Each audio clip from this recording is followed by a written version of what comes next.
Assalamualaikum warahmatullahi wabarakatuh. Hai guys, selamat datang di Tahukah Kamu? Nah, di episode kali ini kita akan membahas berbagai macam pengetahuan umum nih. Jadi, jangan lupa nonton sampai selesai ya, supaya ilmu kamu makin bertambah bersama Tahukah Kamu. Pada suatu hari, ada seorang raja yang bernama Raja Harun ar-Rasyid yang sedang kelihatan murung karena beliau memiliki pertanyaan, manakah yang lebih banyak, ikan di laut atau bintang di langit? Dan para menterinya belum ada yang mampu menjawab pertanyaan tersebut dengan tepat. Akhirnya berimbas dengan suasana istana yang terlihat sunyi karena rajanya sedang termenung memikirkan pertanyaan tersebut. Baginda raja sangat ingin tahu jawabannya. Nah, menurut kalian, manakah yang lebih banyak, ikan di laut atau bintang di langit ya? Assalamualaikum warahmatullahi wabarakatuh. Bang, dengan siapa bang namanya? Jendri, Bang Jendri ya. Nama saya Mutiarane Ernanda, boleh dipanggil Rani. Muhammad Afrianda bang. Abang? Diskusi naga bang. Kalau abang? Saya Bagus Panduriauta bang. Oke. Manakah yang lebih banyak jumlahnya, bintang di langit atau ikan-ikan di laut? Ikan-ikan di laut. Ikan-ikan di laut.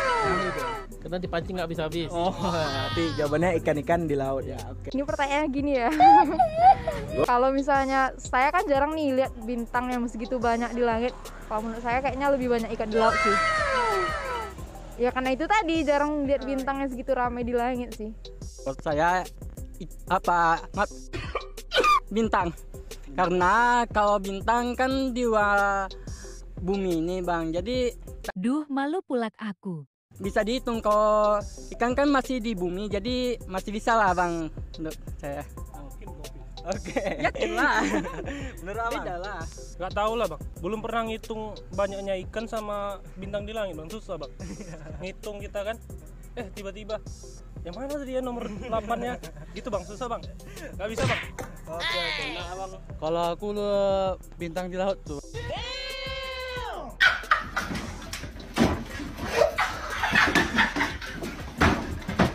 Ikan di laut bang. Kalau kita ngitung ikan di laut kan bang, kita hitung satu ikan itu, yang kedua, ketiga, nanti satu hilang dia itu. Nah, kita nggak tahu, ya itu bang. Ada jauh lebih banyak. Oh dua-duanya tuh? Dua-duanya. Makanya bintang di laut. Kalau bintang di langit kan kalau kita hitung kan kayak wajah wanita, cantik. Nggak ada bintang, nggak ada dia. Ya kita aja bang. Oke bang. Dua pertanyaan dan jawaban ini sangatlah sulit dijawab. Menurut ulama sufi yang bernama Abu Ali Hasan bin Ali Hakam atau biasa disebut dengan Abu Nawas, yang merupakan seorang pujangga Arab yang memiliki sifat ketasawufan paling dalam. Beliau merupakan satu-satunya pujangga sufi yang selalu viral dengan segala perbuatannya karena memang logika humor beliau yang sangat masyhur di kalangan para ulama, raja, dan masyarakat pada masanya. Karena begitu cerdiknya beliau dalam berlogika, hingga di suatu ketika beliau pernah diuji oleh Raja Harun ar-Rasyid dengan pertanyaan yang menyulitkan raja, dan raja tidak menemukan jawabannya pada saat itu. Pertanyaan itu adalah, manakah yang lebih banyak di antara bintang-bintang di langit atau ikan di lautan? Maka Abu Nawas menjawabnya dengan jawaban, ikan-ikan di lautan.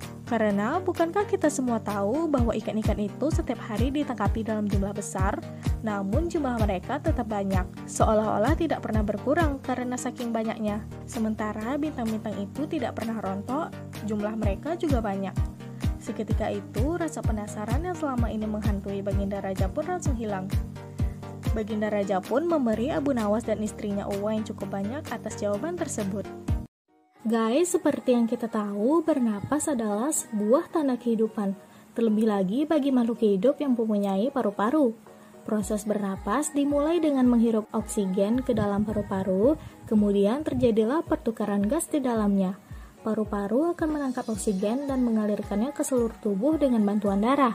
Paru-paru akan mengeluarkan karbon dioksida yang dibuang oleh darah dan membuangnya keluar dari tubuh melalui organ pernapasan. Nah, pernah nggak sih kalian memperhatikan saat kita meniupkan ke kulit tangan kita akan terasa dingin, sementara saat kita meniupkan akan terasa panas? Kira-kira apa ya penyebabnya? Selamat sore bang, dengan siapa? Selamat sore dengan Fajri. Eka Saputra. Kak Weni. Devi. Kenapa kalau kita ha itu hawanya menjadi panas, kalau hu itu dingin? Karena kalau ha itu mengeluarkan nafas sehingga agak terasa panas. Kalau hu kurang tahu juga. Hah kan uap. Hah, uap. Ya, kalau sedangkan hu kan angin. Angin. Dingin dia tibanya. Hah, uap gitu. Ya. Kalau ha tuh kayaknya ngeluarin anginnya tuh dari dalam kan. Kalau hu tuh kayak menghembus, jadi makanya dingin. Saat kita meniupkan huh di kulit kita, kulit akan merasa udara yang dingin. Sementara saat kita meniupkan hah, kulit kita akan merasakan udara yang panas. Hal ini terjadi dikarenakan saat kita meniupkan huh, udara akan mengalir dengan cepat di permukaan kulit kita karena mulut kita membentuk lubang yang kecil. Pada dasarnya, udara di luar tubuh kita lebih dingin, sehingga saat kita meniupkan huh, maka udara kencang yang keluar dari mulut kita akan menarik begitu banyak udara dingin di sekitar mulut kita. Udara dingin inilah yang menyentuh permukaan kulit kita sehingga terasa dingin. Sementara jika kita menghembuskan napas dengan hah, maka udara yang keluar akan lambat yang dipengaruhi juga oleh mulut kita yang terbuka lebar. Akibatnya, udara yang keluar dari mulut kita tidak dapat menarik banyak udara dingin di sekitar mulut, sehingga saat menyentuh kulit, udara yang dirasakan kulit tetap panas. Nah guys, di segmen berikutnya kita akan membahas sedikit tentang Jepang nih. Jadi jangan kemana-mana ya, tetap di Tahukah Kamu?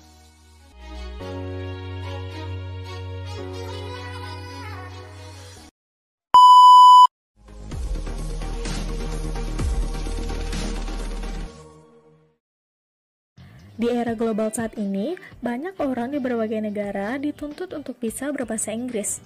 Bahkan beberapa waktu lalu, kasus kesalahan bahasa Inggris di Jepang sempat menjadi perbincangan di dunia. Namun, seperti setiap subjek lainnya, itu tergantung pada kelebihan dan kelemahan setiap orang. Orang Jepang itu sulit loh untuk bisa berbahasa Inggris. Kira-kira kenapa ya? Oke, assalamualaikum. Boleh tahu namanya siapa, Bang? Eka Saputra. Perkenalkan, nama saya Denisa. Rahma. Saya Devi. Dea. Perkenalkan, nama saya Mutiarane Ernanda, boleh dipanggil Rani ya. Widya. Widya. Oke, Kakak. Aini. Kenapa orang Jepang nggak bisa bahasa Inggris? Sebenarnya bukan tidak bisa, cuman logat mereka mungkin yang tidak sesuai dengan bahasa Inggrisnya. Iya. Bisa aja sih kalau mau belajar ya. Karena ya di Jepang kalau Inggris berarti dia bisa bahasa Inggris. Karena dia pakai bahasa Jepang. Karena dia tinggal di Jepang.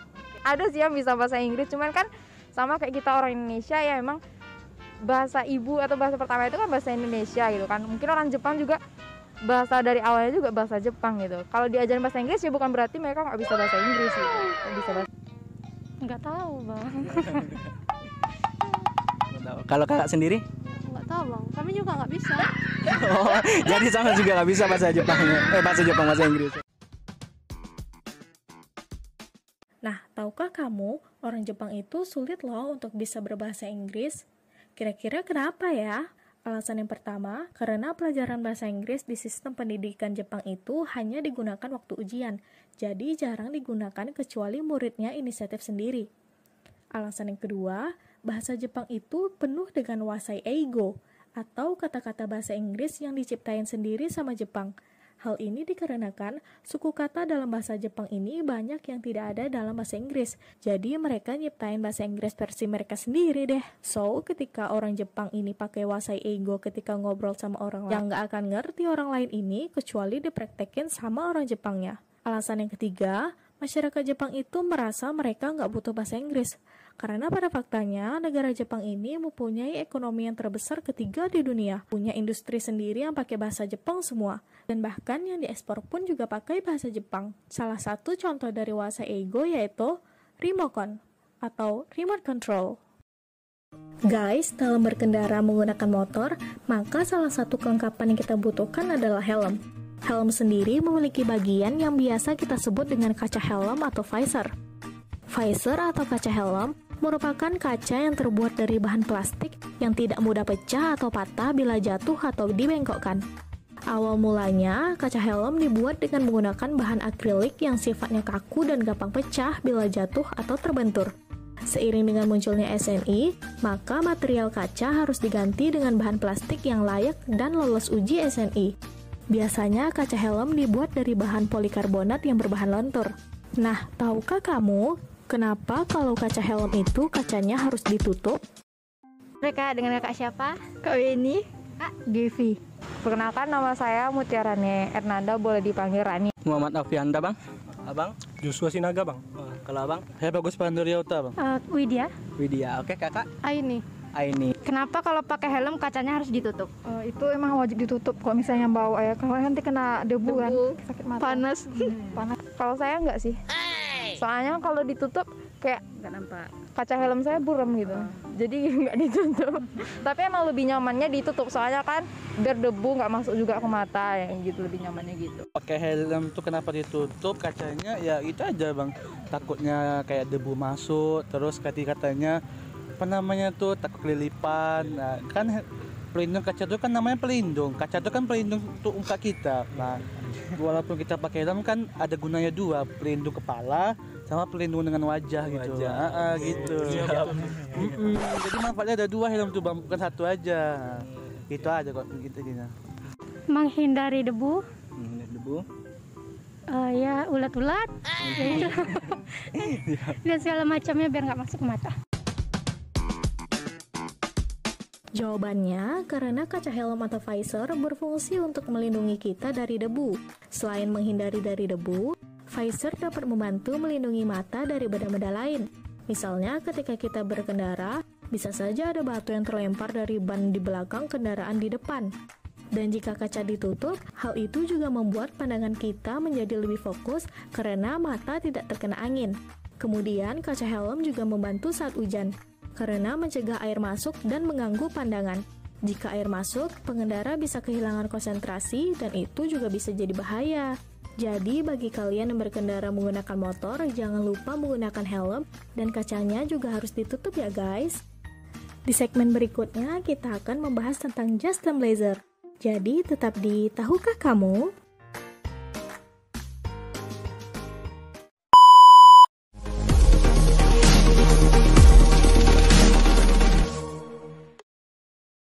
Guys, siapa di sini yang suka pakai blazer? Ternyata di tahun 90-an, penggunaan blazer terutama yang berbahan kulit sempat populer loh. Bahan kulit ini akan memberikan kesan yang keren dan edgy. Kamu bisa pakai juga nih, tapi pada saat cuaca yang lebih dingin atau saat hujan ya. Karena bahan kulit yang tebal kurang cocok diaplikasikan pada cuaca terik khas Indonesia. Nah, tahukah kamu perbedaan antara blazer dengan jas? Perbedaan jas dengan blazer. Apa sih bedanya jas dengan blazer? Apa sih perbedaan jas dengan blazer? Kalau blazer tuh agak panjang kali ya ke bawah, agak panjang ke bawah, sedangkan jas dia standarnya, oh, bukan jas hujan.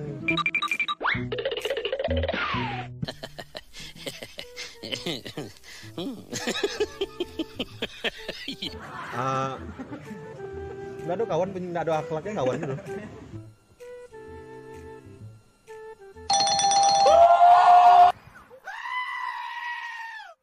Yeah boy. Jas sama blazer. Sama sih bang. Sama ya? Bentuknya sih sama. Oke. Sama. Kalau dengan kakak sendiri, perbedaan jas dengan blazer? Sama dia. Oke.